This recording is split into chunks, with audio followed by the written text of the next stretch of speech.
There, I'm going to do what is called a Petra Kutra, which is 20 slides by 20 seconds, so I don't talk very long. This is me. I'm Allie Green. I'm an assistant professor at University of Nevada, Las Vegas. I'm in the hotel college, and I absolutely love what I do.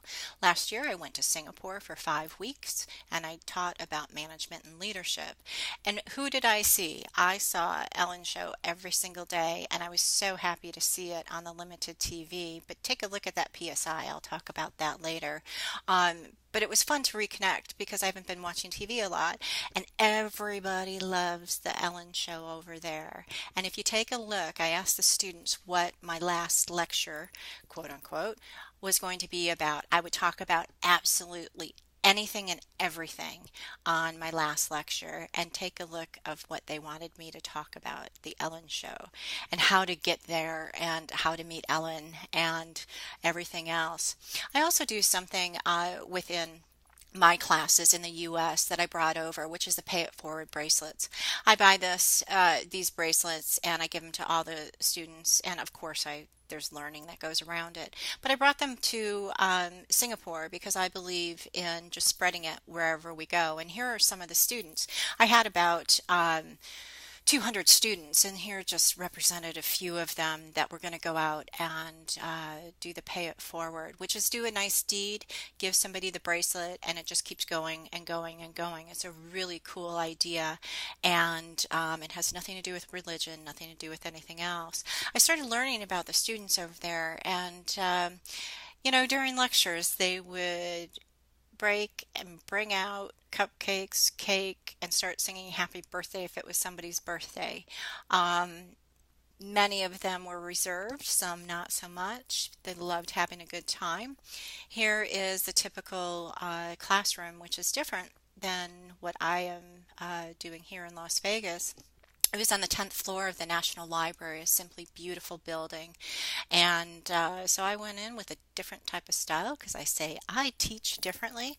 And we started doing things differently, which were small group activities. They started seeing a different way of learning. If you take a look out back there, you're going to see that there's a bit of a haze out of that window.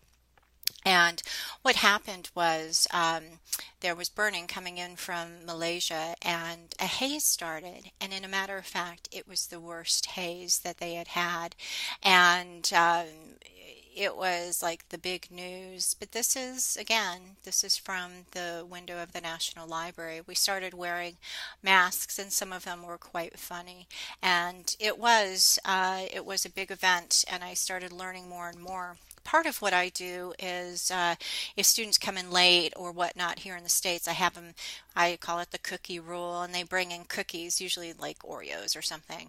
But over there, when they were late, they brought in the most fabulous chocolates. So at that point, I thought, you know what, I have to get to know them. They have a sense of humor that is out of this world. If you take a look at the Red Bulls, it's so funny. They look like little people. And and then I started getting to know how kind they were, and how I was so glad that I was learning from them much more than I was teaching. And here's a little bit more of the humor that was in the paper. I snapped a picture of this because, I mean, I don't think we would see this in the US, but here you have these fun-loving people. It's all about each other, and it's about supporting each other.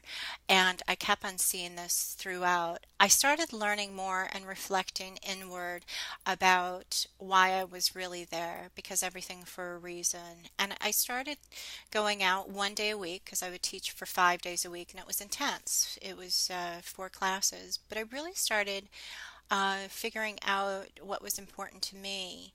Some of the temples were so beautiful, and what was surrounded with that, and really the appreciation of life and what we have here, and a different way of looking at things overall.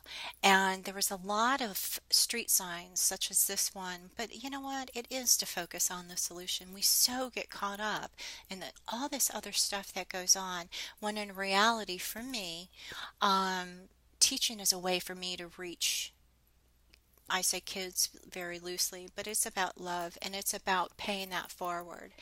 And Before I Grow Old is a great piece of art that I came across.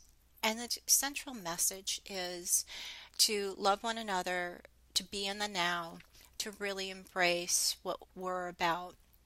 And that really is the learning that I did while I was over there. So I do reflect, and I reflect in the funny mirrors that are in the bathrooms, but I do reflect and I want to reach out and make these students aware of what we have in the United States. I think it's important that they see.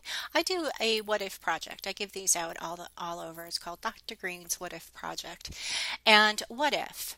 So what if I would pass the class with an A? What if we would be crazy and ask Ellen for a shout out while the Singapore students come? That is my what if for the summer. So what if we do things differently? Because I do. Uh, I believe in connecting with students, and that is globally, and it can be done. There are so many people that don't do that, but they are coming to Las Vegas. They are the about 200 of them will be in Las Vegas middle of June to July at the UNLV campus here in Las Vegas that sits about a mile and a half off of the strip. And I would like to ask if I could just get a shout out while they're here. And I don't know how to ask for that, but I want to be able to pay it forward for them to thank them for allowing me to actually lighting the fire, not necessarily under their tushes, but under mine to do a better job to pay it forward and to change the face of hospitality